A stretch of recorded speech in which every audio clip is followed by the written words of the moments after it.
Bismillahirrahmanirrahim. Assalamualaikum warahmatullahi wabarakatuh.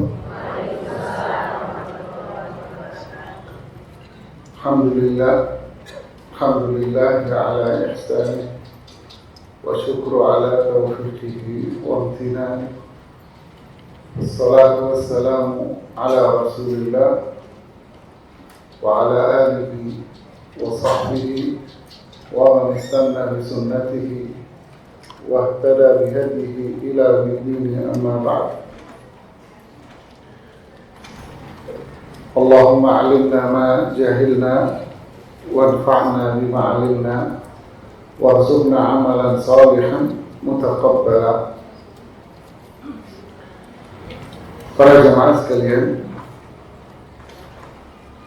kita akan membahas hari ini satu tema yang merupakan sebab kebahagiaan, ketenangan jiwa bagi setiap muslim yang memiliki dan mengamalkannya. Tentu setiap orang pengen hidupnya itu tenang, tentram. Apa itu tenang dan tentram? Tenang, tentram artinya hidupnya tidak ada tekanan, hidupnya enggak galau, gelisah, penuh dengan ketakutan.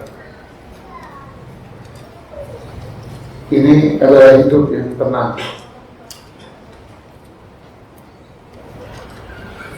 Hatinya tentram. Inilah manusia yang paling bahagia.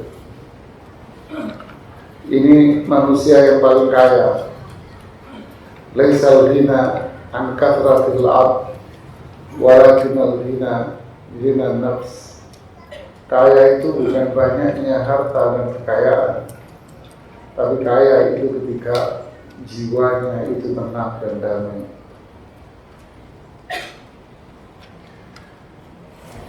Ini yang disebut oleh Syekhul Islam Ibnu Taimiyah rahimahullah dengan nama surga dunia, yaitu jiwa yang tenang, hatinya damai, tidak ada gelisah, tidak ada galau.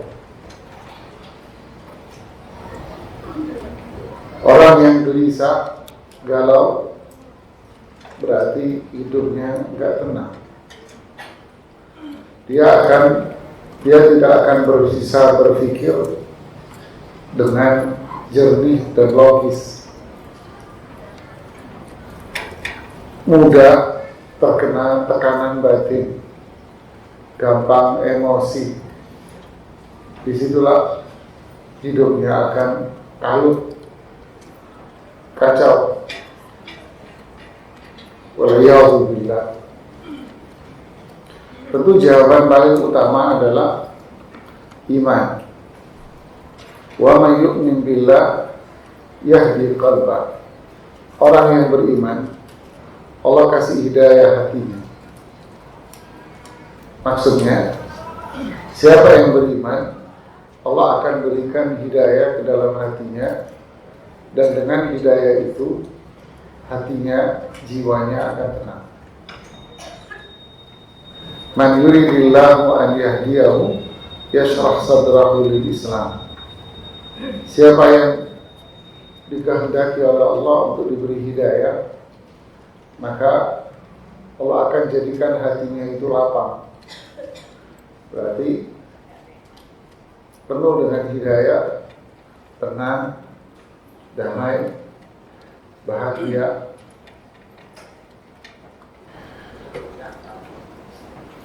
Nah, itulah yang menjadi bahasan kita hari ini, yaitu konsep tawakal.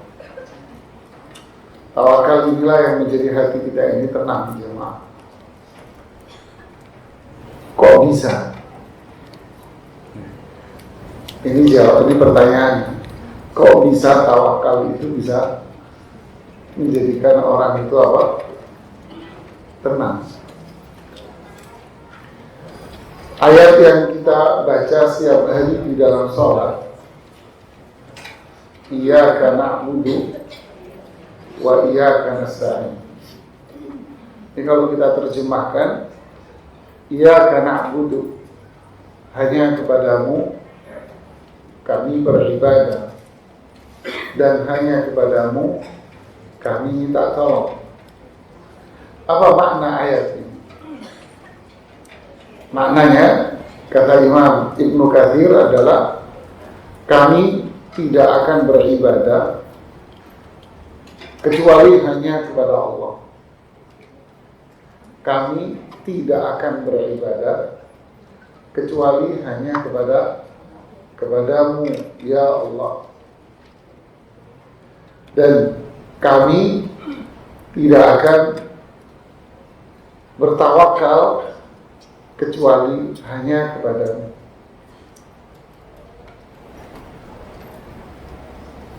Paham?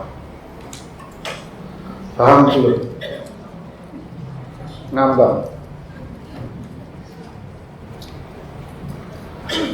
Ada mic yang bisa dipegang. Nah, panitia. Ada mic yang dipegang tak? Di sini.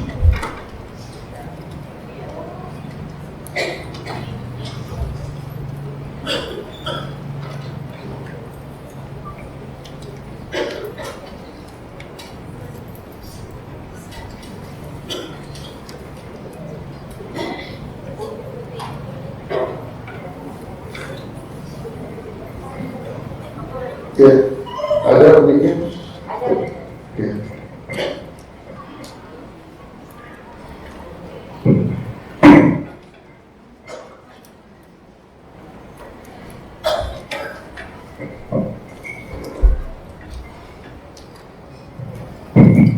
Saya bikinkan tulisan di papan yang mikir di situ nggak begitu kelihatan. Kalau di ayat Al-Fatihah itu bunyinya apa? Iyyaka na'budu. Kemudian Iyyaka wa iyyaka apa? Nasta'in. Kelihatan tulisannya? Nggak kelihatan. Nggak kelihatan itu Pak.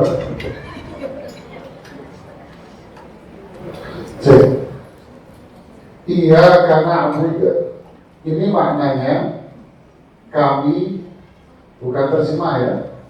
Kami tidak apa? Tidak beribadah kecuali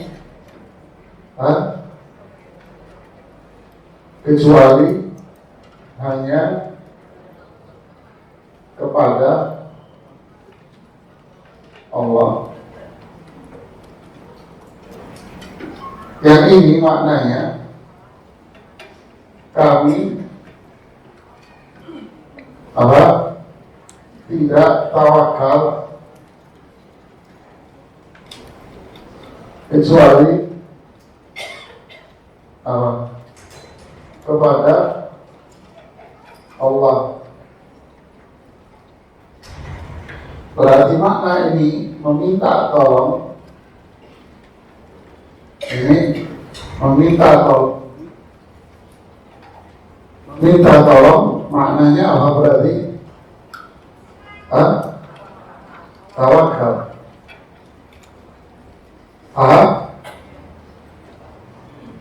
Kami beribadah kecuali hanya kepada Allah. Berarti maknanya ini apa? Maknanya ini adalah ibadah dengan tauhid. Ya kan?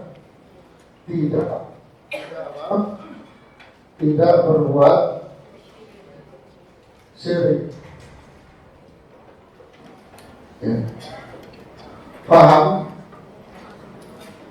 Paham? Yang ini sampai sini? Nah, kita tidak akan bisa melakukan ini kecuali dengan apa?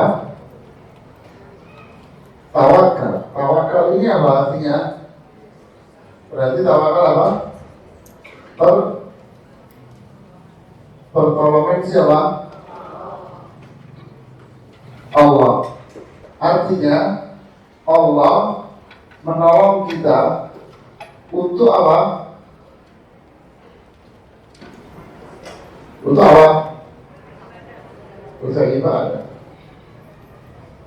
Jadi seseorang tidak akan bisa melakukan ibadah kecuali dengan pertolongan dari Allah. Kita minta tolong kepada Allah agar apa itu? Menolong kita beribadah dengan benar. Paham tidak?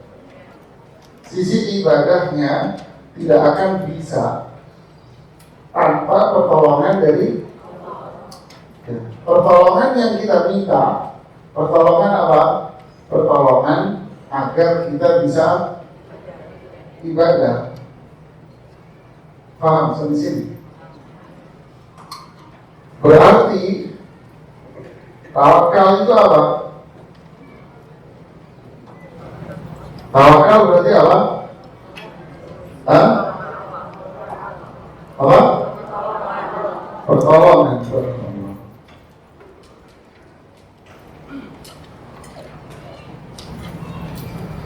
Jadi meminta tolong sama Allah agar dimudahkan untuk ibadah. Setelah kita minta tolong, maka disinilah ada yang namanya apa?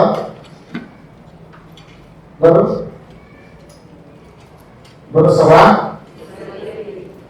Apa berserah diri itu? Hah? Apa berserah diri itu? Serahkan sama Allah. Paham tak?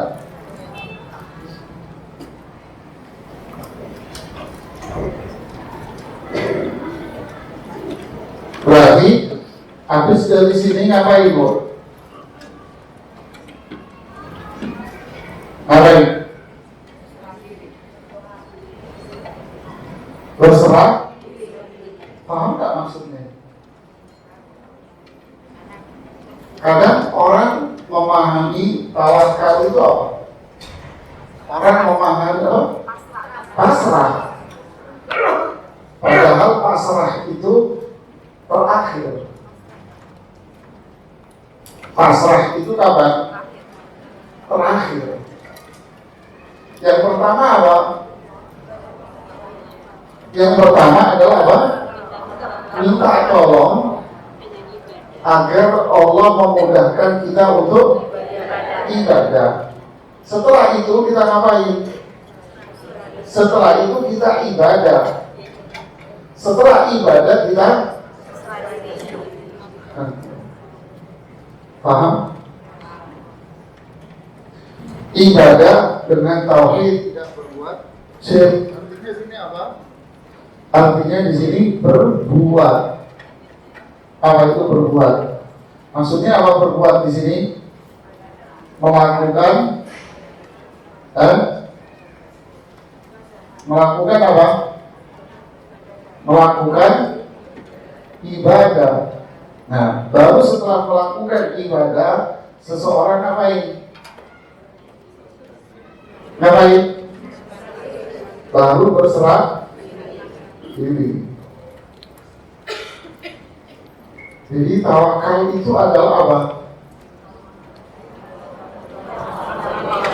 Usaha.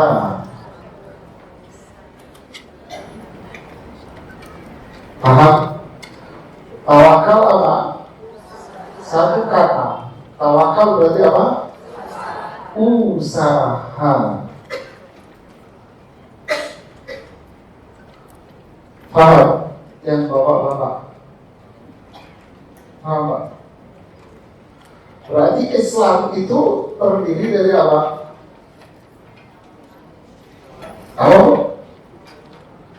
berarti Islam. Berarti Islam terdiri dari berapa komponen di sini? Ada berapa? Ada dua. Dua apa? Ini dua. Berarti Islam ini terdiri dari apa? Ibadah, yaitu apa? Tauhid. Dan apa? Yang kedua apa? Tawakal.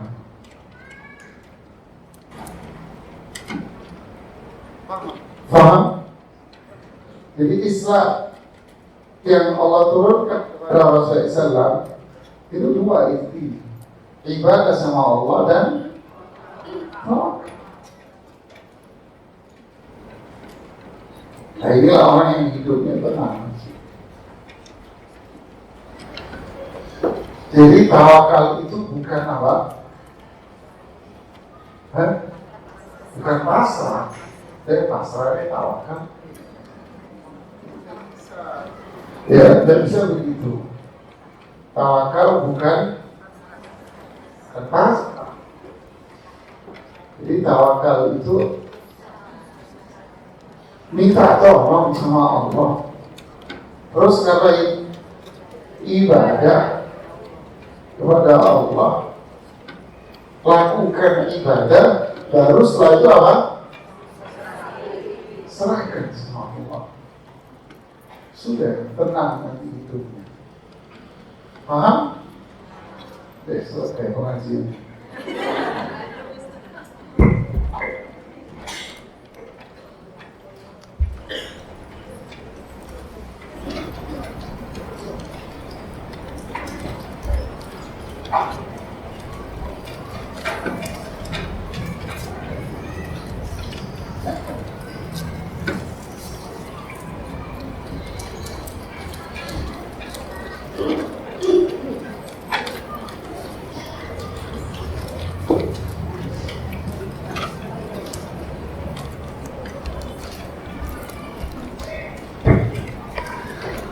Ya, jadi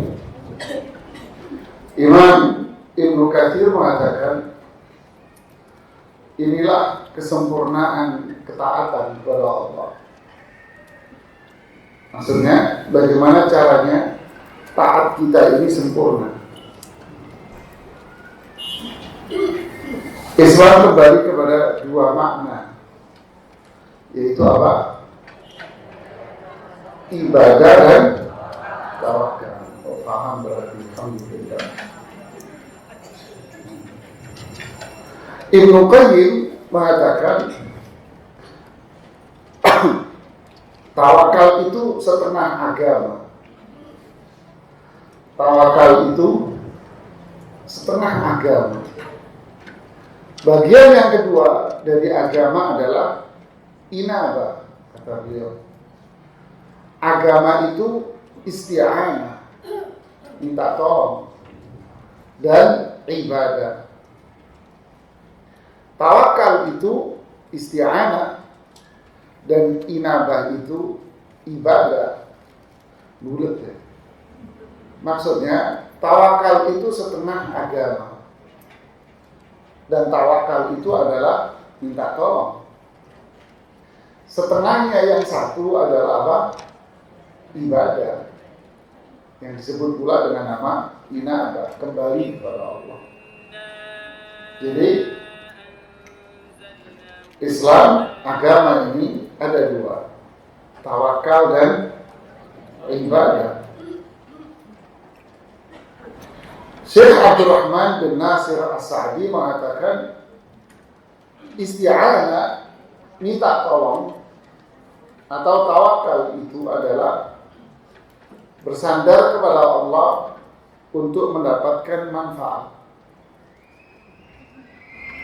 dan menghindar dari keburukan.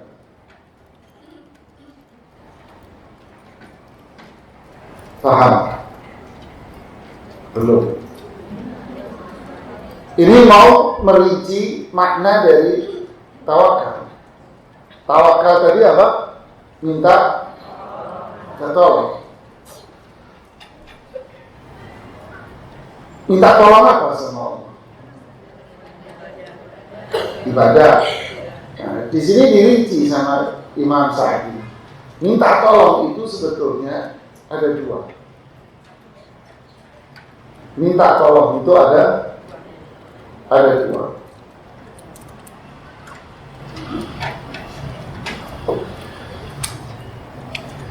Ini ringkasnya ini, ya, rinciannya sudah selesai ini, sudah selesai. Saya mau hapus. Atau ada yang mau bantu untuk ngapusin?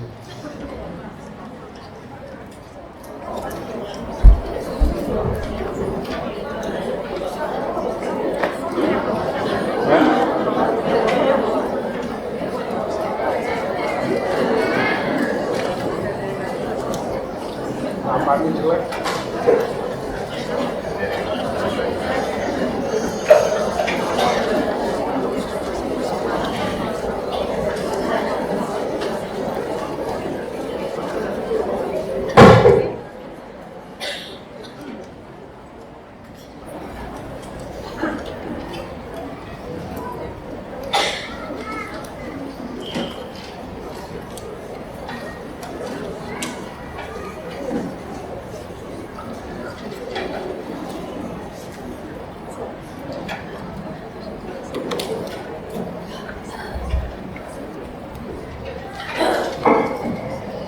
Kalau ini jelek,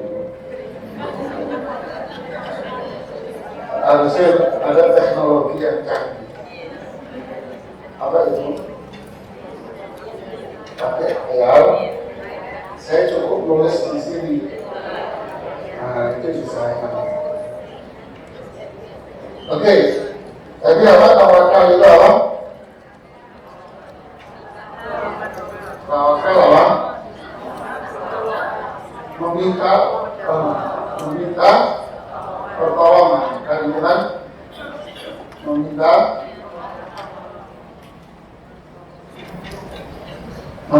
pertolongan.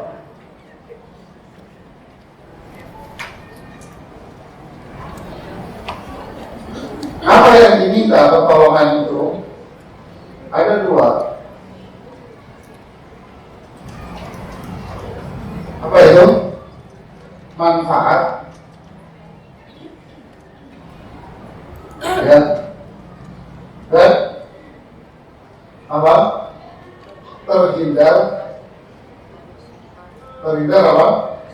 Terhindar keburukan, terhindar dari keburukan.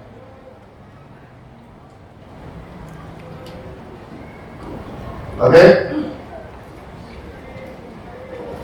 Bagaimana caranya agar pertolongan ini sempurna? Caranya apa? Yakin. Nah, yakin kepada siapa? Yakin kepada Allah. Nah, ini kan namanya tawakal. Nah, ini yang disebut dengan habis ini apa yang? Nah, ini yang disebut dengan berserah, yakin sama Allah.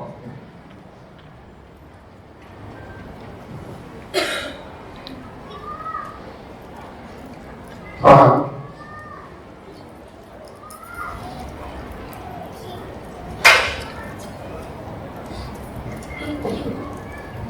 Kalau kan memahami tawakal.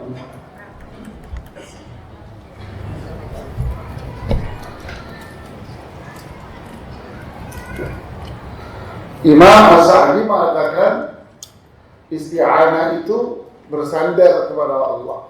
Kita berserah diri sama Allah. Untuk apa? Mendapatkan manfaat dan menghindar dari keburukan. Dengan penuh percaya kepada Allah akan terwujudnya. Saya percaya sama Allah. Pasti itu akan terjadi.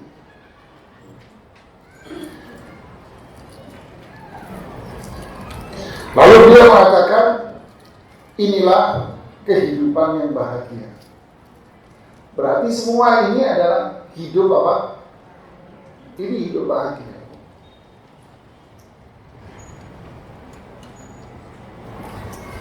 Ini semua hidup bahagia.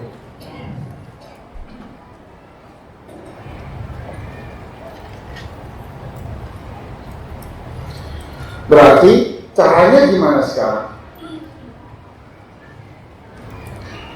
Usaha, ya kan? Minta tolong sama Allah. Terus berikutnya apa? Serahkan sama Allah. Jadi ada tiga. Yang pertama apa? Usaha. Terus yang kedua apa? Minta tolong kamu sama Allah. Doa. Minta tolong ini namanya apa? Doa, zikir.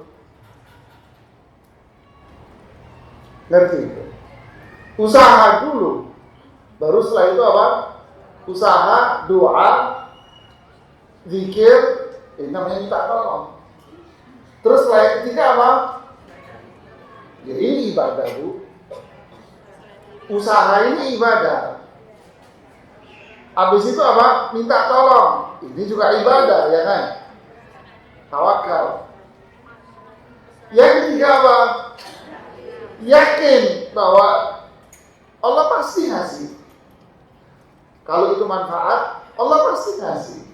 Yakin, pasti saya terhindar dari keburukan. Lalu yang keempat apa? Serahkan sama Allah. Nah, itulah hati orang akan apa? Akan tenang, Pak. Contoh apa contohnya? Contohnya apa?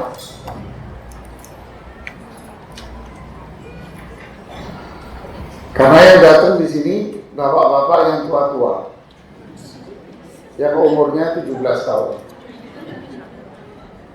Dan ibu-ibunya juga gadis-gadis. Gadis tahun 2008.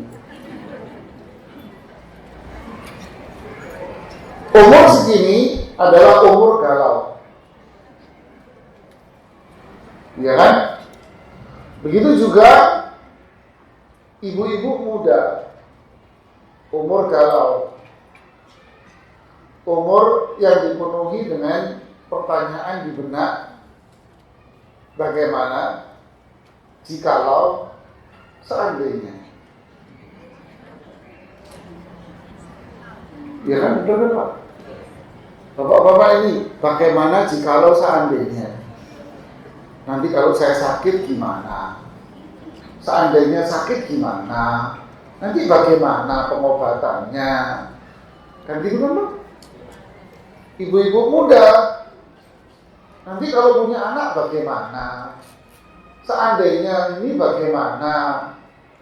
Jikalau, nanti kalau ngontrak terus, nanti kalau kontrakannya habis bagaimana?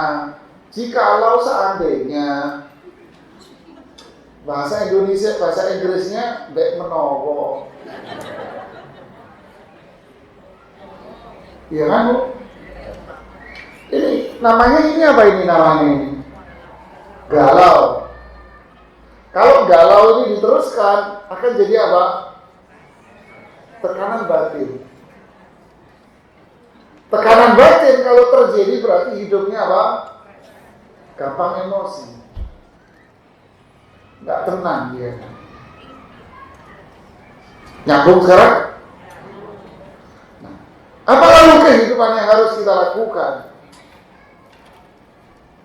Nah, inilah konsepnya. Inilah kiatnya. Saya jawab secara umum dulu. Saya jawab secara umum. Apa itu? Kalau dengan urutan yang tadi, Anda usaha saja. Ya kan? Usaha inilah ibadah. Karena Allah. Dan termasuk usaha apa?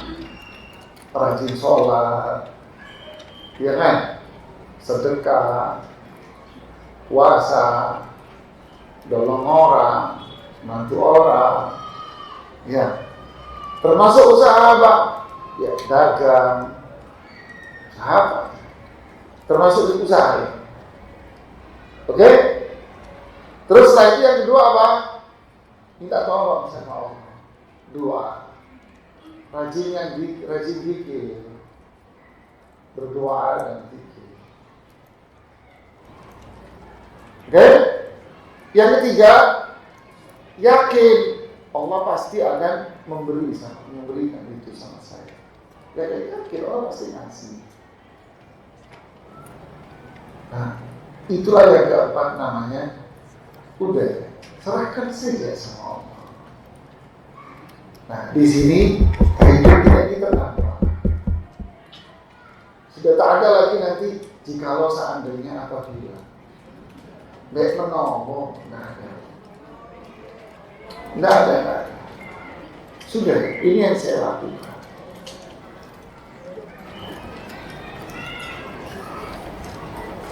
Ya, usaha aja. Paham yang ini?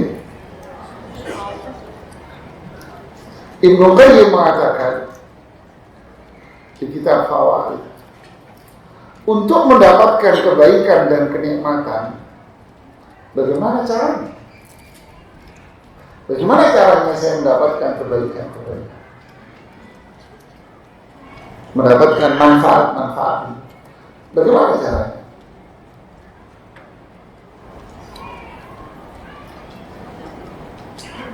Dia menjelaskan ada dua cara.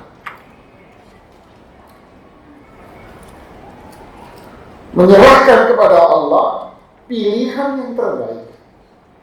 Serahkan, Allah nanti yang milih. Mana yang terbaik buat Anda?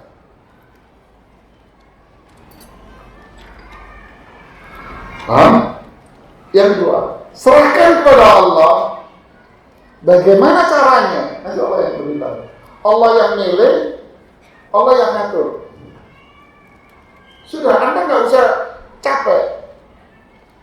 Serahkan sama Allah. Allah yang milih, Allah yang ngatur. Maka kasih contoh Bu ya.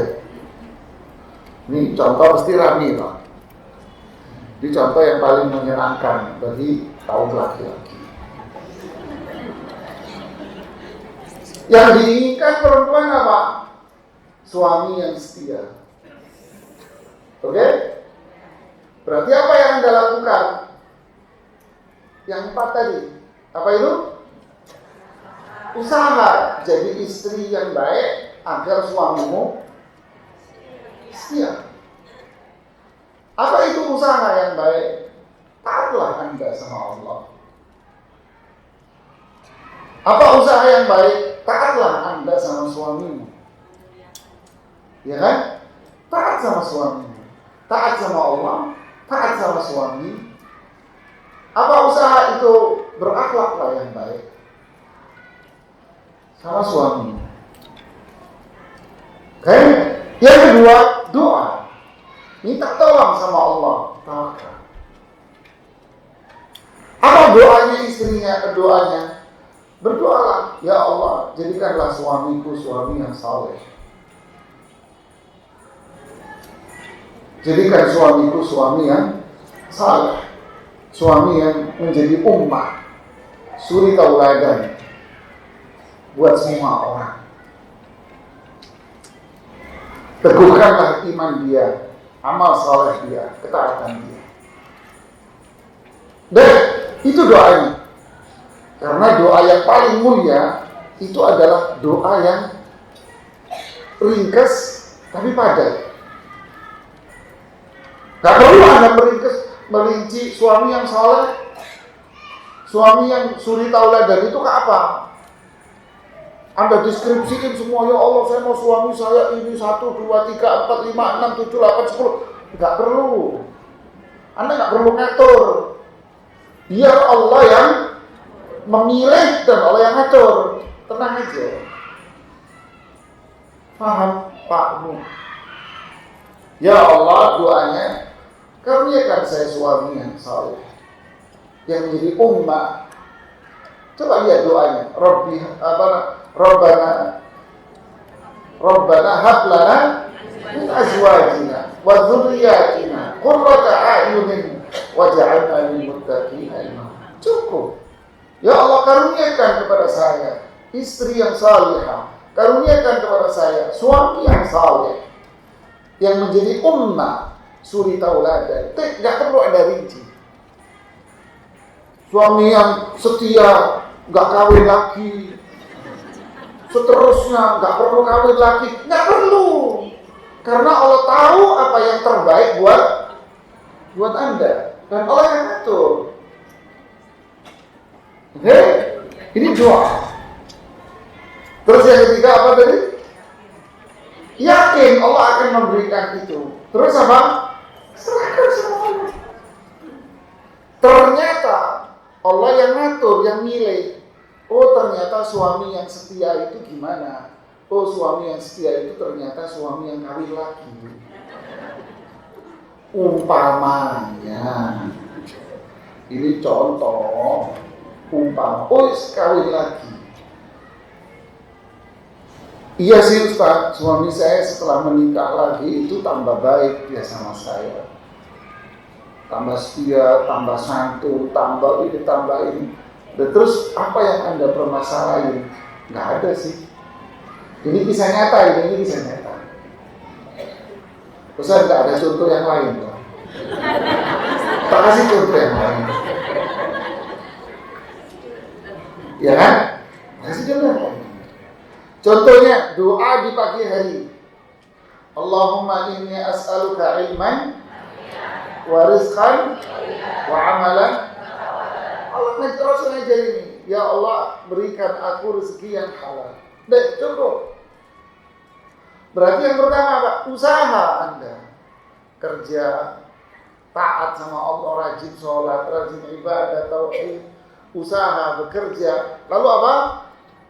Doa, biar dikasih rezeki yang yakin Allah akan kasih, serahkan semuanya sama Allah. Terus nanti Allah yang akan memilih kepada Anda bentuk rezeki yang halal cocok buat Anda itu apa? Nanti Allah yang milih. Nanti Allah yang ngatur buat Anda. Tak perlu Anda minta, ya Allah, karuniakan kepada saya sebuah rumah yang bagus, layak. Nggak perlu. Ngatur. Minta aja sama Allah rezeki yang halal yang baik. Nanti Allah yang tentuin sama kamu, yang milih mana yang baik buat Anda. Yang ngatur gimana caranya Allah semua. Enak kan? Simple kan? Simple. Ya Allah, karuniakan saya ya rumah yang bagus. Kalau perlu di komplek ini ya Allah. Nanti ada rumahnya, ada mobilnya yang nyaman. Ya Allah, karuniakan saya mobil. Saya lu ngatur. Ya. Seandainya Allah memberikan kepada Anda rumah, kontrakan terus kontrak. Yang terjadi Anda bilang apa? Allah tak hadir, doa saya tak diterima. Loh, yang salah siapa? Yang salah Anda, kenapa Anda ngatur? Harusnya apa? Usaha, doa, minta tolong aja sama Allah. Ya Allah, karuniakan aku rezeki yang badan yang sehat. Yakin Allah akan ngasih. Serahkan sama Allah. Apa itu? Allah yang milih, Allah yang ngatur. Apa yang Allah pilih buat Anda? Terus rumah ngontrak sampai wafat, atau Anda dikasih rumah sendiri? Itu Allah yang ngatur. Anda nggak usah pusing. Ya Allah, berikan aku kesehatan. Kesehatan itu seperti apa? Nanti Allah yang milih buat Anda. Paham, sehat walafiat, nggak terkena penyakit, lalu kena gula, kolesterol. Anda akan bilang apa? Allah nggak adil. Saya sudah berdoa tadi kok nggak dikabuli. Buktinya saya masih sakit. Iya tidak? Berarti kita ini belum berislam yang benar. Ya, Anda belum berislam. Doa aja akan diberikan kesehatan. Lu kok kena gula, kena kolesterol, kena ini. Itu Allah yang milih buat kamu. Berarti sebetulnya kamu itu sehat. Allah yang milih, Allah yang ngatur buat kamu. Gak usah pusing orang itu.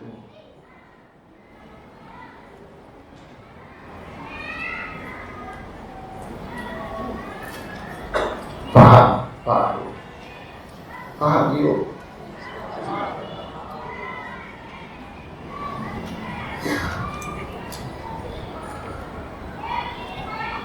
Saya ingat dulu umi saya dulu rahimahullah, pagi-pagi di subuh abah saya tiba-tiba pergi ngomong sama umi saya, mau ke pasar. Aku mau ke pasar ya. Terus ya udah sana. Kita nanya, kenapa kok Abi yang ke pasar? Enggak umi aja. Enak abimu yang ke pasar. Kenapa? Umi tenang kalau abimu yang ke pasar. Kenapa? Enggak capek. Dia beli apa yang dia mau. Enggak ada yang ngomplain. Kita tinggal terima dan hasilnya pasti enak. Ya saja. Dia beli ini, beli daging, beli ikan, beli ini. Nih, kamu masak. Anda tinggal apa? Coba kalau Anda yang beli. Ngapain beli daging? Kan mahal daging. Benar kan, Bu? Marah suamimu. Ngapain beli ini? Jadi perempuan jangan berlebihan. Jadi istri itu yang irit. Tahu nggak? Sekarang dagang itu susah. Bisnis susah. Rame Anda. Jadi burung kenari dia. Tapi kalau dia yang beli, justru akan beli lebih dari yang Anda butuhkan. Jadi tenang aja, biar suamimu yang belanja.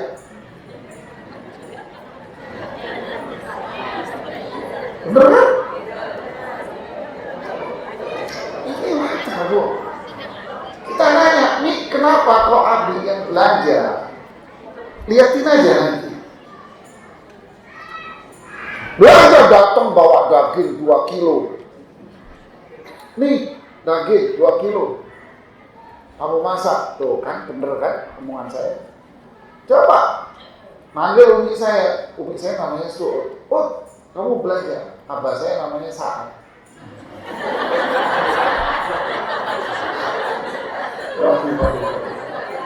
Rahimahullah. Jadi datang, nih belanja dikasih 10.000. Zaman itu, Bu. Zaman itu ya kan. Kasih ini 10.000. Kamu beli ini. Saya mikir, mana cukup. Kagak cukupin. Kalau dia yang beli. Bisa belanja habis 50.000 gitu. Iya kan, Bu? Itulah contoh sederhana.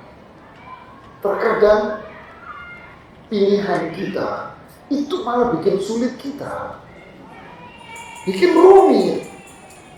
Tapi kalau kita serahkan pilihan sama Allah, yang kita peroleh itu sebetulnya apa?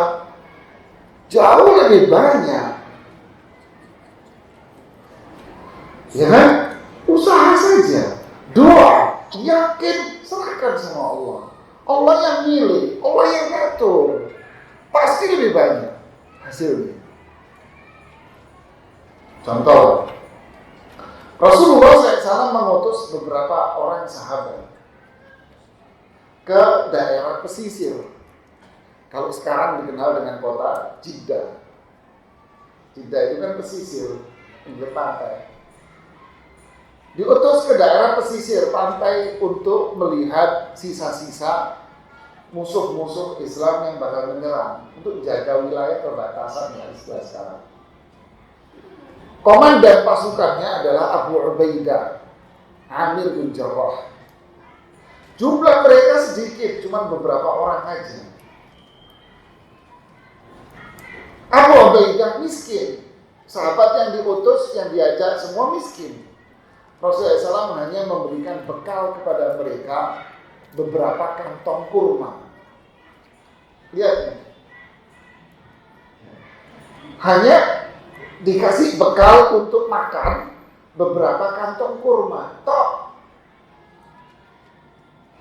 Mereka menerima tanpa komplain. Jalan mereka. Kurma pun dibagi untuk makan sehari-hari.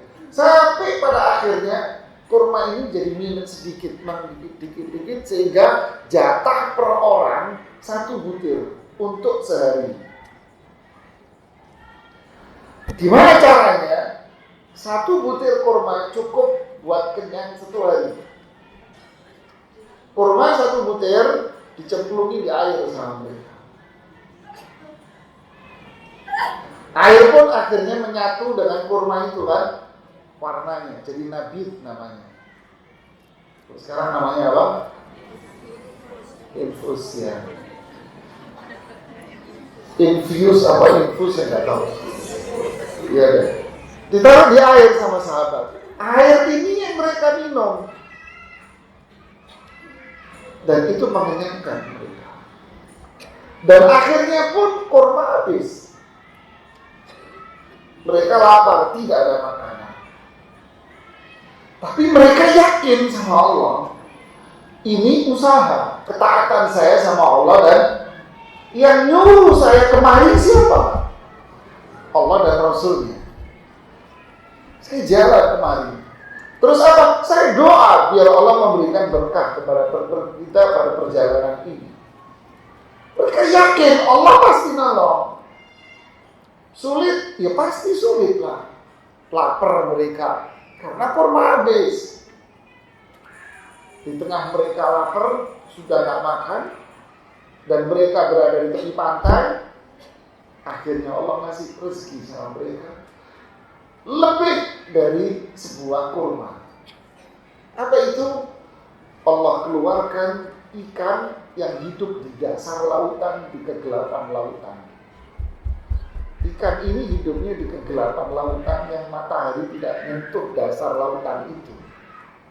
Dikeluarkan ikan ini oleh Allah 1 ekor saja.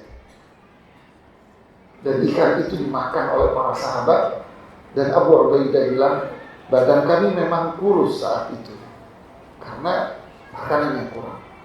Tapi kami akhirnya jadi gemuk-gemuk semua. Waktu pulang pun tiba. Daging ikan ini masih tersisa sangat banyak.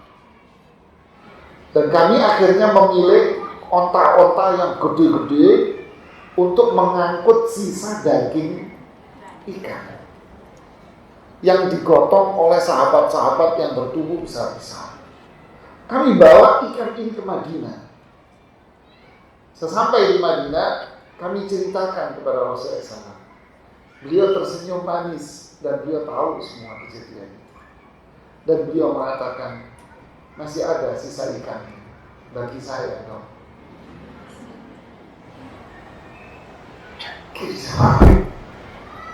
Mereka usaha, mereka doa, yakin pemberian Allah jauh lebih mulia, besar daripada persepsi mereka. Faham? Ini yang Allah pilih. Ini yang Allah atur buat mereka. Allah udah atur bahwa mereka harus capek dulu, harus makan kurma dulu sebutir. Tapi setelah itu nextnya, disitulah Allah yang pilih buat kamu istimewa. Jauh dari prediksi kita semuanya. Sama perang Tabuk di tahun ke-9.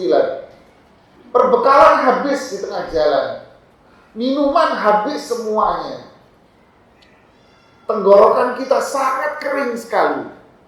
Begitu hausnya, Sampai Umar bin Khattab mengatakan, sepertinya kita tidak punya leher.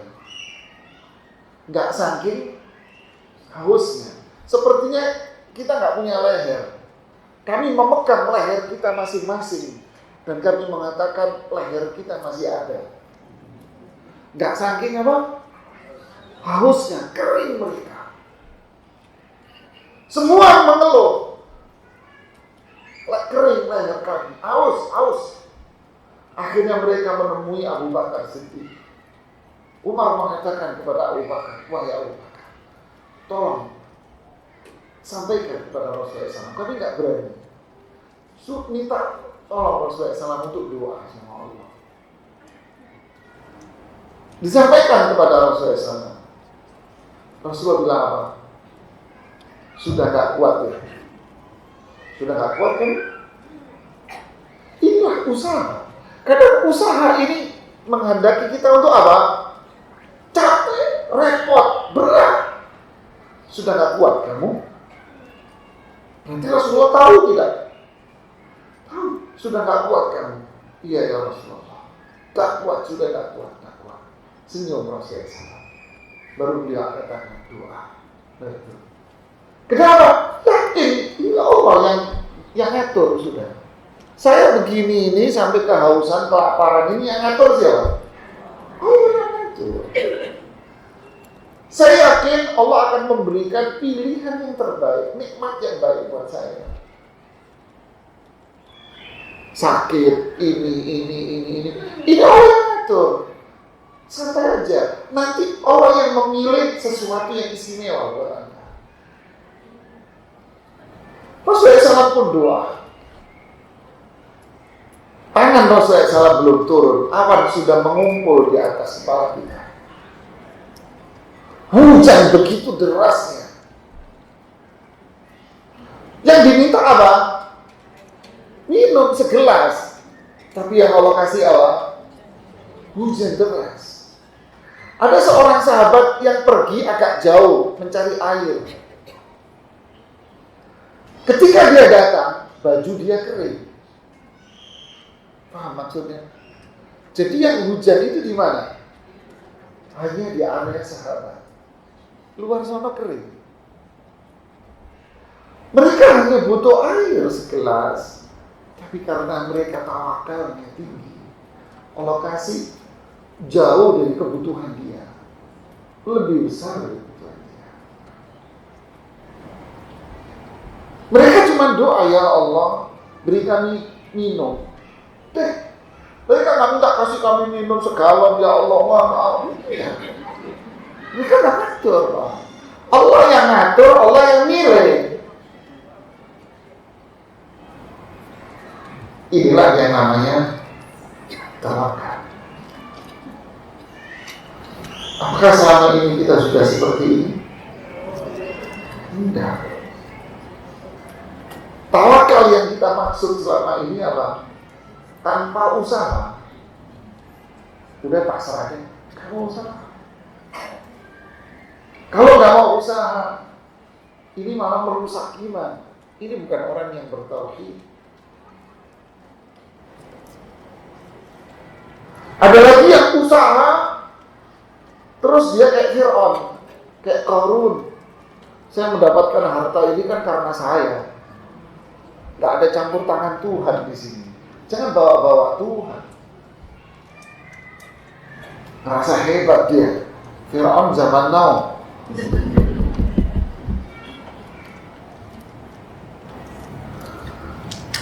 Faham, ibu-ibu? Cukup kita apa?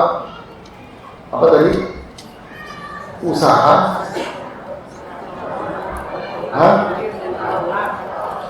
Isti'anah. Ya kan? Jadi yang pertama apa?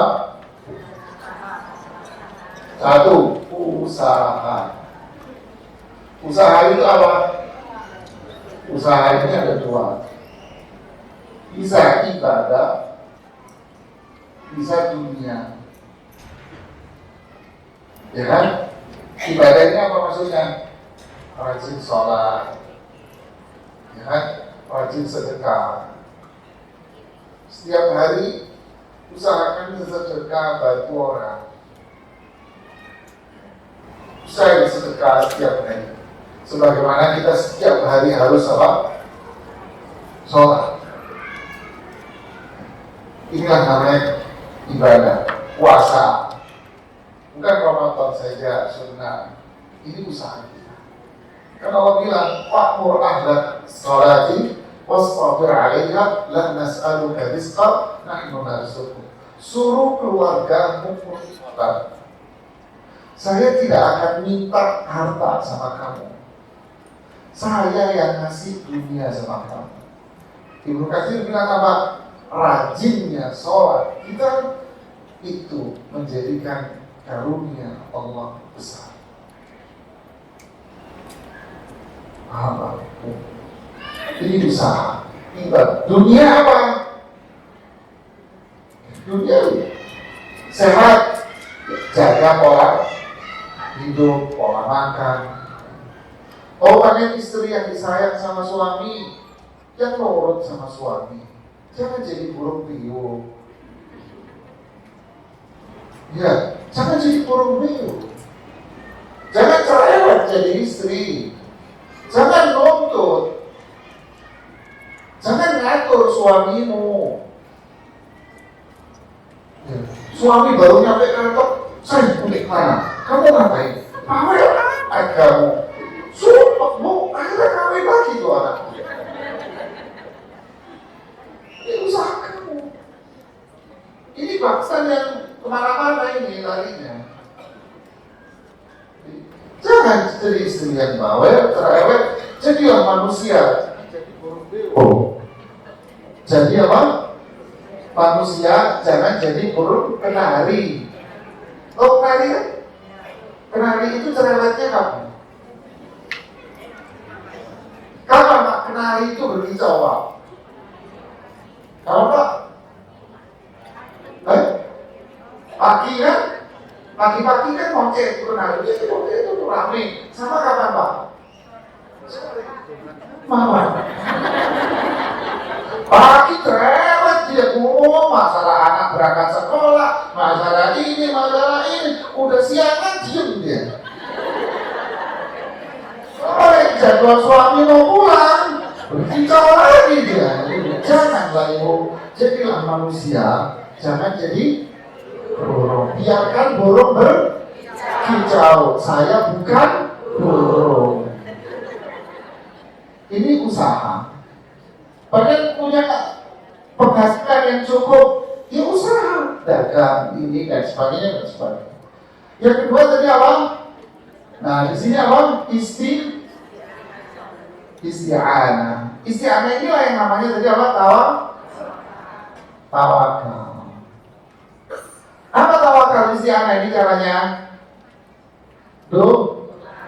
Doa, terus zikir. Ya kan? Kan kata Rasulullah SAW kayak zikir apa? Siapa yang keluar dari rumah lalu membaca zikir ini, Bismillah, tawakkaltu 'ala Allah, la haula wa la quwwata illa billah. Apa kata Allah? Kamu nanti dikasih hidayah, dicukupi kebutuhanmu, dijauhkan dari keburukan, dijauhkan dari setan. Nah, ini kan kemudian doa itu menolak bala, menolak setan, mendatangkan rahmat dan sebagainya. Ini tawakal. Yang ketiga apa? Apa? Yakin. Yakin apa? Yakin sama Allah.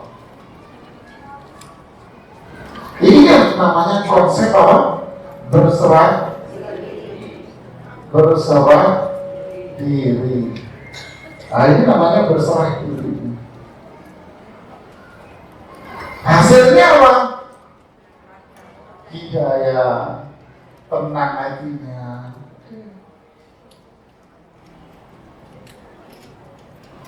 Kan begitu dia yakin sama Allah. Usaha kau saja mikirin. Makanya para ulama itu dulu suka bilang, kewajiban kita itu usaha, doa, yakin. Hasil gak usah dipikirin.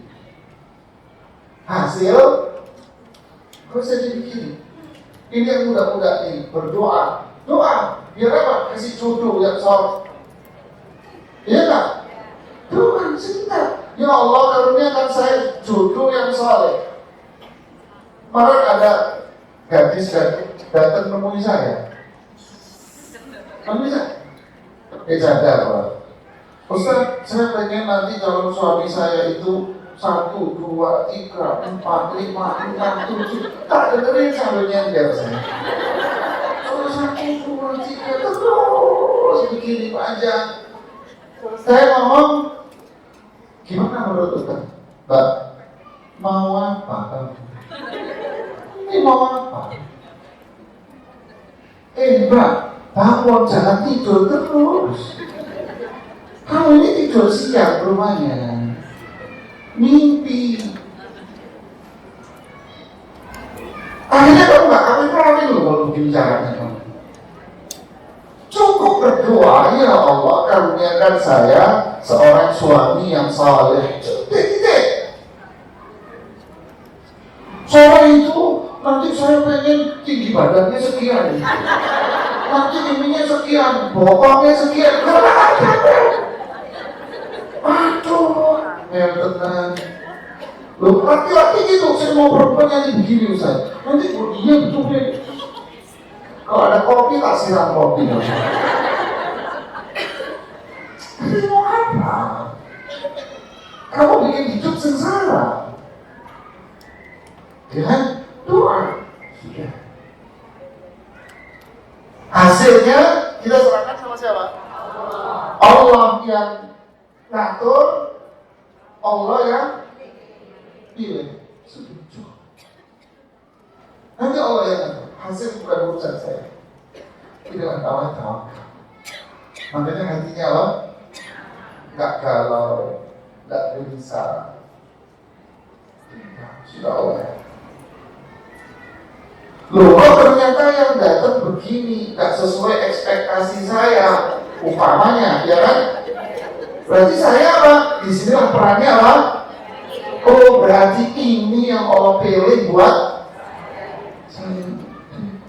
Ini pilihan Allah buat saya. Pengen tinggi, besar, ganteng.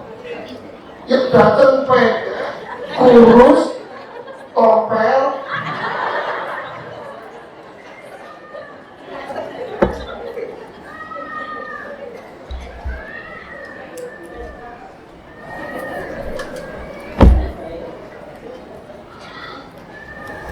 Ada bapak kena stroke. Dia bilang, Ustaz, saya kena stroke udah sekian lama, nggak sembuh-sembuh. Berarti apa? Itulah yang Allah pilih buat Anda. Anda kena stroke, dipilih itu sama Allah. Loh, kenapa Allah pilih Anda? Allah atur Anda bahwa Anda kena stroke. Ya, karena dengan pilihan ini, yaitu Anda kena stroke, Anda jadi sholat 5 waktu di masjid. Benar? Coba Anda nggak kena stroke. Oh, belandrang, nggak tahu belandrang. Itu bahasa Jawa Timur ini, belandrang. Orang Jawa Timur bilang belandrang. Tahu belandrang? Apa? Bablas, kemana-mana. Udah nggak kenal masjid, jarang ke masjid, petantang-petenteng, nggak sadar kalau wis tuwek. Coba kena stroke ke masjid, belum adzan sudah di shaf pertama, duduk walaupun pakai kursi, ambil Quran, ngaji. Coba nggak stroke Anda, mana kenal sama Quran. Allah pilih Anda itu untuk apa? Untuk sesuatu yang jauh lebih mulia, yaitu apa? Rajinnya Anda ke masjid dan belajar ngaji. Berarti itu pilihan Allah. Kerja, dagang, bertahun-tahun dagang ini aja. Berarti apa? Itu pilihan Allah buat Anda. Coba Anda jadi pengusaha, Anda nggak duduk di pengajian, Mas. Karena Anda dagang, Anda kenal banyak ustaz. pengajian dagangnya di pengajian, ya kan? Gelar dagangan, mulai pengajian Anda masuk ke dalam. Habis pengajian Anda keluar, dapat ilmu, dapat itu dimuliakan Allah. Jangan protes.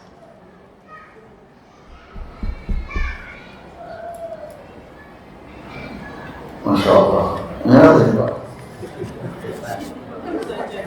Nanya kawin lagi, Pak.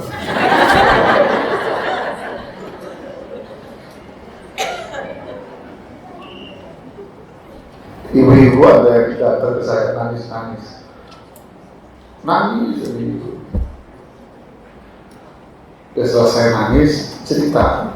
Masa suami saya kawin lagi. Ini kisah bukan satu loh, ini beberapa orang. Saya tanya, Bu, sudah terjadi apa belum? Sudah, Ustaz. Ini yang kasusnya sudah. Oh, sudah. Sudah. Oke. Pertanyaan saya, bagaimana kondisi suami Anda setelah menikah lagi? Ibu-ibu ini jawab, bukan satu orang loh ya sekali lagi. Ibu ini bilang, lebih bagus dari sebelumnya, lebih santun, lebih rajin ke masjid. Terus urusan duit berkurang nggak? Enggak, sama seperti itu. Urusan yang lain, ya sama, semua sama.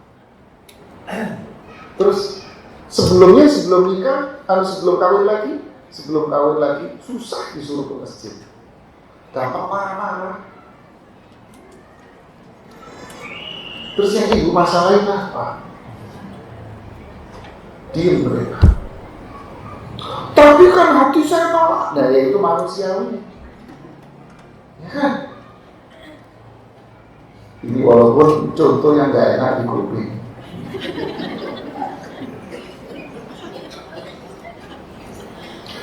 Jadi sekali lagi, inilah tawakal Pak. Ya. Serahkan. Oh, usaha hasil bukan urusan siapa. Jangan pikirin usaha.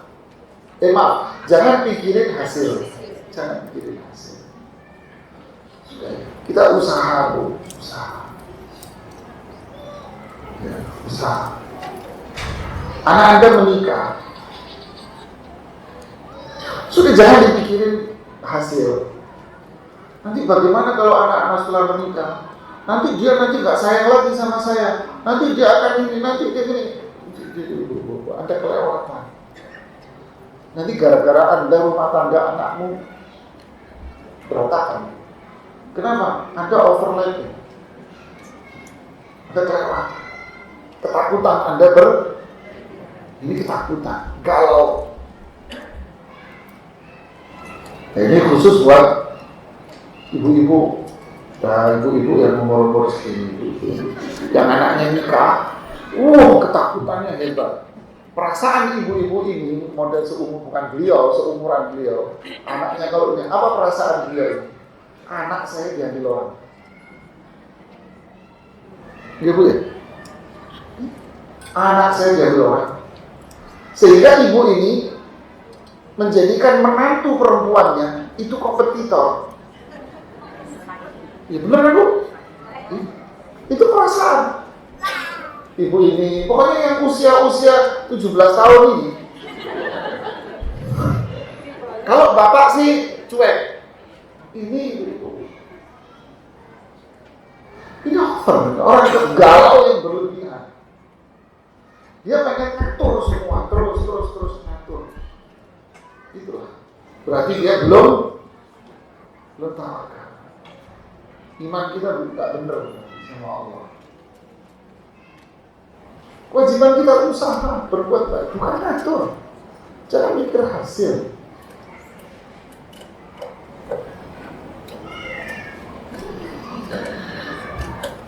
Paham?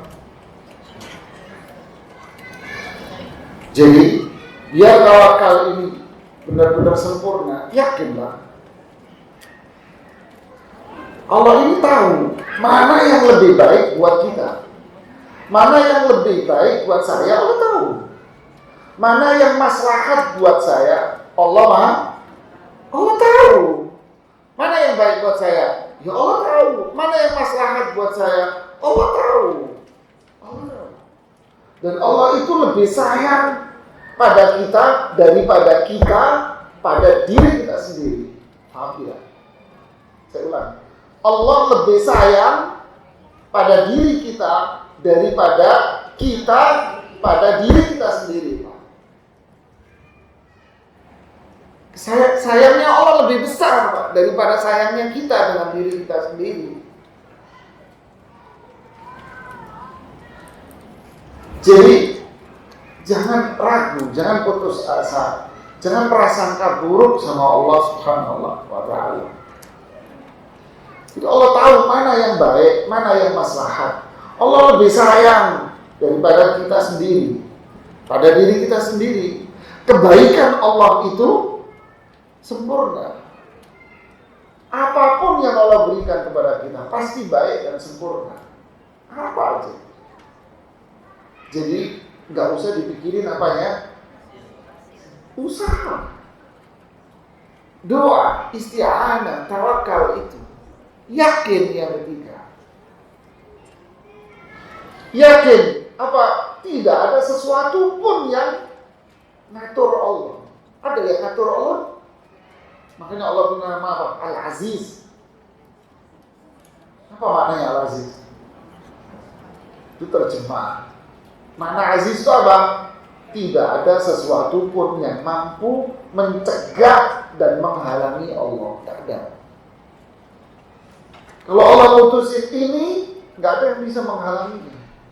Dan apa yang Allah putusin pasti itu baik buat saya, dan pasti Allah sayang sama saya, dan pasti baik buat saya, tidak ada yang mencegahnya. Itulah keagungan dan kebesaran Allah Subhanahu wa Ta'ala.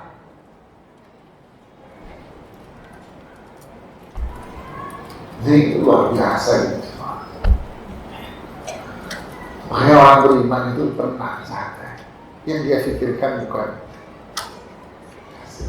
Umar bin Khattab pernah bilang, yang membuat saya galau bukan doa saya dikabulkan apa tidak, tetapi yang membuat saya galau, apakah saya sudah berdoa apa belum. Paham? Yang dipikirin sama Umar bin Khattab, para sahabat, para ulama dulu, bukan doanya diterima apa enggak, tapi yang dipikirin adalah hari ini saya sudah doa belum, hari ini saya sudah zikir belum. Kok bisa begitu? Iya, karena Allah bilang ud'uuni astajib. Kamu minta, saya kasih. Kamu zikir, tak tenangin hatimu, tak penuhi kebutuhanmu. Janji. Berarti yang dipertanyakan di sini bukan diterima atau tidak, dikasih atau tidak, tapi yang kita pikirkan adalah sudah usaha apa belum. Karena kalau kita usaha, kalau kita doa, kalau kita yakin, apa hasilnya? Pasti dikasih. Dan apa yang Allah kasih itu pasti baik buat kita, pasti maslahat buat kita, pasti sempurna buat kita. Walaupun mungkin persepsi kita beda.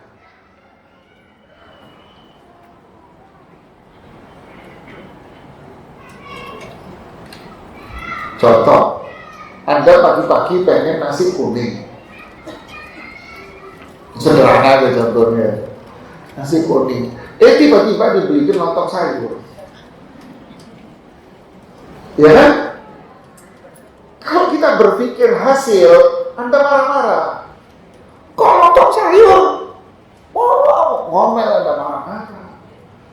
Harusnya jangan berpikir hasil. Artinya apa? Itulah yang dipilih buat Anda. Lontong sayur lebih baik daripada nasi kuning yang ada di benak Anda. Ini contoh aja. Sehingga hidup itu apa?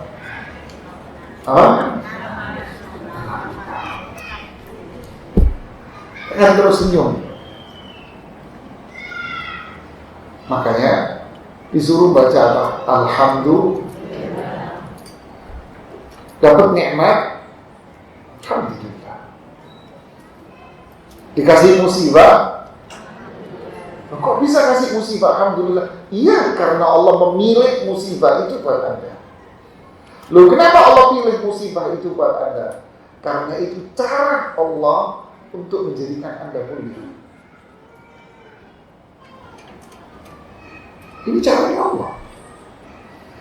Karena pendekar itu tidak akan menjadi pendekar kalau dia tidak ditimpa cobaan. Makasih contoh, kemarin saya ngomong sama anak-anak teman-teman. Ada mahasiswa dapat nilai summa cum laude. Umpama jurusan otomotif, umpama teknik mesin mobil, umpama summa cum laude, Pak. Yang satu bapak ini tak pernah kuliah, tapi dia setiap hari belepotan oli. Oke? Paham? Iya. Mana yang lebih pintar? Hah? Bapak ini. Kenapa? Ini anak gak pernah kena musibahnya, gak pernah kena oli. Kampus pakai bajunya rapi terus, kalaupun praktek pakai baju yang rapi, kan gitu kan? Bapak ini dekil, kucel, bau oli, tangannya kotor semua, udah segala macam, ketimpa mesin, tangannya keberet dan sebagainya, dia lebih jago, walaupun kakak punya. Iya nggak Pak prakteknya kan?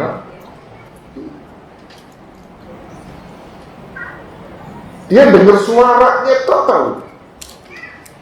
Ada jamaah kajian saya, dia pedagang mobil.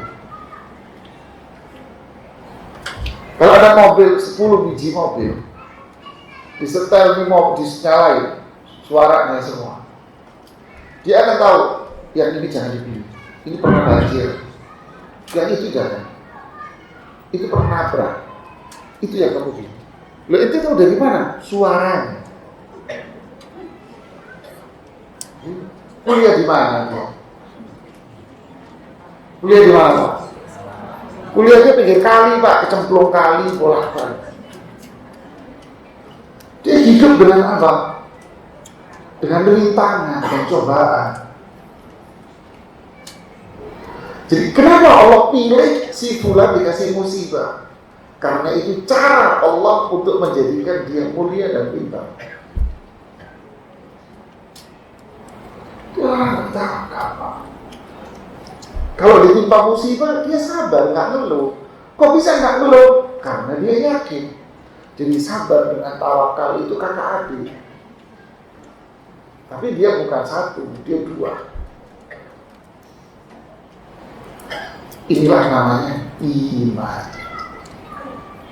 Jadi namanya orang hidup tenang dan jam 11 saya kebablasan ngomong. Ya sampai sini aja yang saya sampaikan. Sebetulnya ini baru sampai di slide ke-6 dari 23 slide yang saya siapkan. Baru yang ke-6, nomor 6 slide 6. Masih ada berapa? 23. Ya sampai di sini aja. Tapi yang jelas tergambar, alhamdulillah. Ya, silakan. Ini waktunya mepet, pertanyaannya nggak bisa saya jawab semua. Jadi saya pilih-pilih saja pertanyaannya.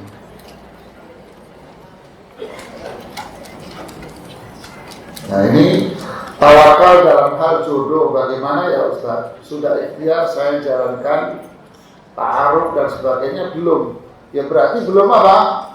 Allah belum milih buat Anda. Ya kan? Berarti kita masih disuruh apa? Usaha, doa, berarti Anda belum yakin. Nah, di sini Anda nggak sabar, Anda ngeluh.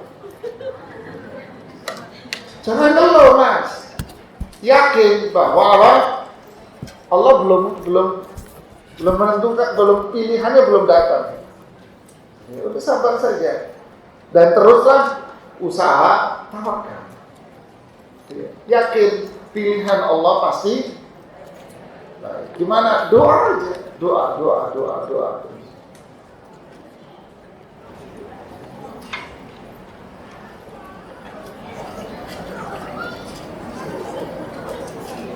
Saya mendengar kalau berdoa harus perinci. Nggak boleh, Pak. Ini termasuk tidak dalam doa. Ini melampaui batas dalam berdoa. Ya. Syekh Bakar Abu Zaid di kitabnya tentang tasbih doa, beliau mengatakan syarat dan adab doa yang baik apa? Ringkas tapi padat. Ya, ringkas tapi seperti apa? Doa-doa di Al-Quran dan hadis. Ringkas dan Rabbana atina fid dunya. Apa fid dunya hasanah itu? Semua. Ilmu, agama, duniawi, semua. Apa pilihannya? Ya Allah yang milih. Nanti Allah yang pilih buat Anda dunianya. Ringkas. Allahumma inni as'aluka ilman nafi'an wa rizqan. Ringkas. Rabbana hab lana min azwajina wa dzurriyyatina qurrata a'yun. Anda berharap anak Anda kuliah di Madinah, kuliah agama, belajar syariah. Ternyata anak Anda nggak mau. Anak Anda pengen kuliah umum. Apakah anak yang saleh harus kuliah di Madinah? Kuliah di Libya? Tidak.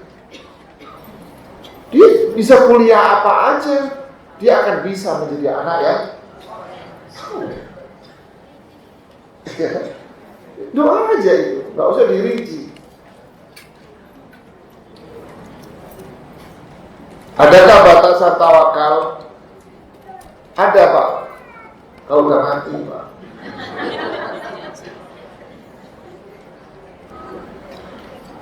Ustaz, perlukah saya ke dokter untuk menghilangkan bekas hitam? Ya nggak tahu saya, Mas.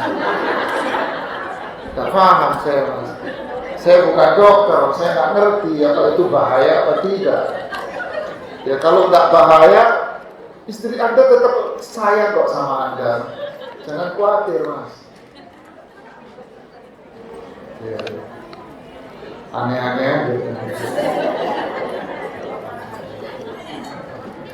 Jika kita sudah ikhtiar lama dengan menjadikan istri yang baik dan sayang melayani suami dengan baik, tapi tetap suami menikah lagi. Nah, ya itu kan pertanyaan saya kan. Ya bisa jadi itu cara Allah untuk memberikan yang terbaik buat Anda. Iya kan? Lihat aja. Makanya pertanyaan saya, kalau suami Anda menikah lagi, mohon maaf kalau sudah ada di sini ya suami menikah lagi. Pertanyaan saya, apakah suamimu berubah setelah dia menikah lagi? Ibadahnya, akhlaknya, perhatiannya sama Anda. Pengalaman saya, walaupun saya sayang sama istri saya yang satu ini, karena cuma satu. Pengalaman dari siapa? Dari mereka yang konsul sama saya. Istri pertama, the best. Punya istri 2, 3. Kalau dia sakit, dia akan pergi ke istri yang mana? Jangan terus Anda bersikap negatif, giliran susah ya gue.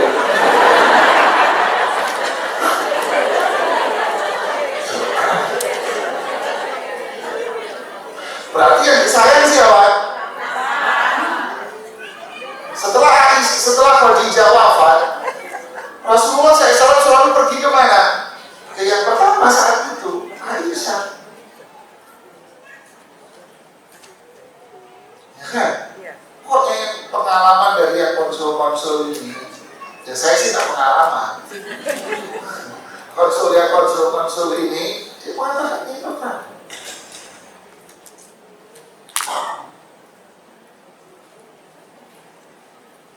pertanyaan di luar tema, mohon maaf.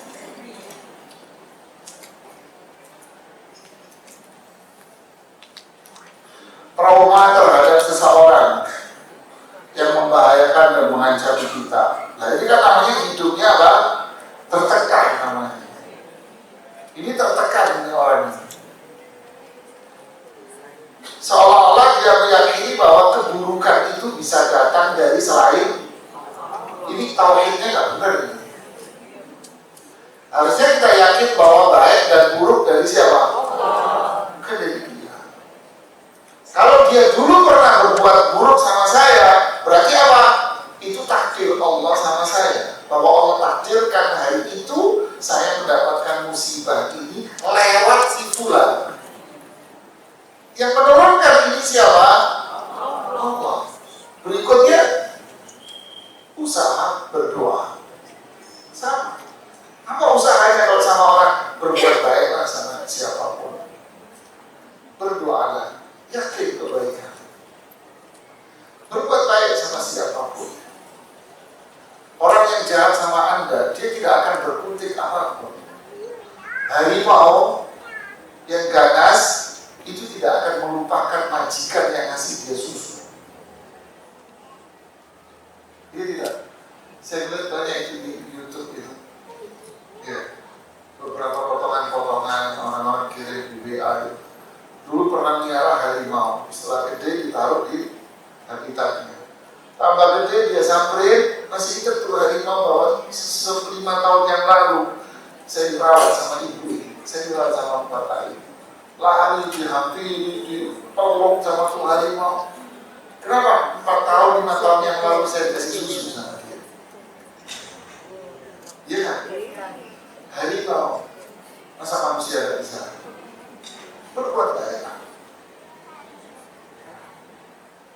Jangan traumatik begini, trauma. Ini orang trauma itu sakit hatinya, jiwanya. Yang menurunkan keburukan itu Allah. Yang memberikan kebaikan itu juga manusia.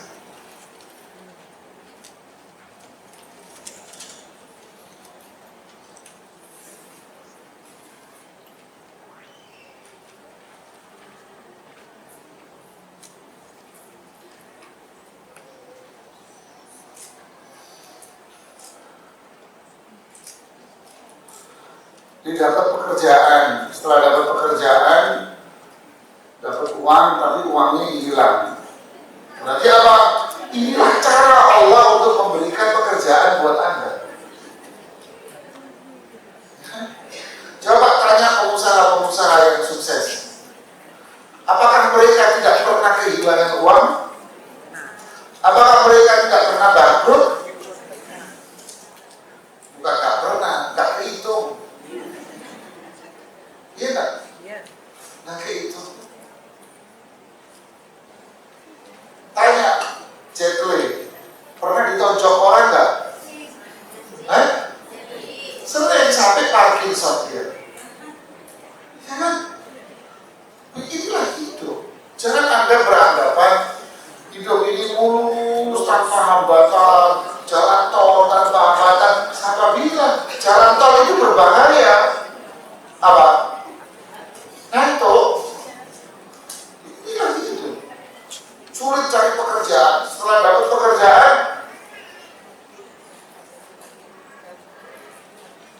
ya. Jadi inilah hidup. Cari kerjaan. Setelah dapat pekerjaan, duitnya hilang, dicolong orang, dirampok. Ya ini mungkin cara Allah untuk menjadikan Anda apa? Sukses lagi, bangkit lagi.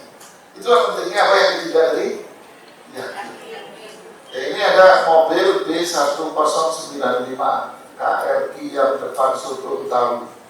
Yang punya rumah mau keluar. Ya, tolong di pinggirin ya, jangan ganggu. Ya, Pak Ibu tolong kalau parkir mobil jangan ganggu-ganggu tetangga, jangan ganggu-ganggu warga-warga yang di sekitar. Mungkin mereka punya kebutuhan, jangan asal taruh mobil ya, jangan. Ini kalau dimintai B1095 KRQ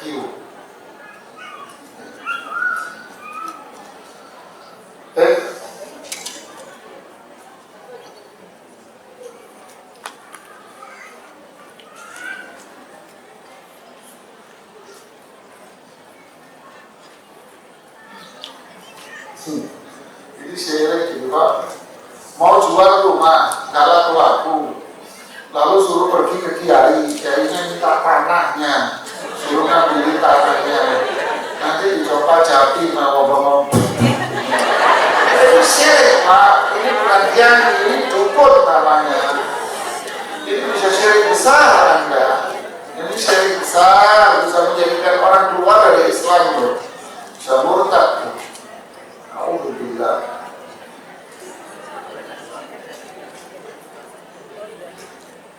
Ini calon suami lagi nih bagi anak-anak. Ya sih itu tadi buku doa aja. Doanya orang tua untuk anak itu luar biasa ya, harus saja. Jangan mengeluh sama Allah, percaya. Di sini konsep usaha, doa, yakin Allah memberikan yang terbaik, Allah memilihkan buat kita yang terbaik, Allah akan menentukan cara kita untuk mendapatkan itu yang terbaik. Usaha saja, doa, tawakal, hasil diserahkan sama Allah. Jadi ini yang bisa saya sampaikan, semoga bermanfaat buat semuanya.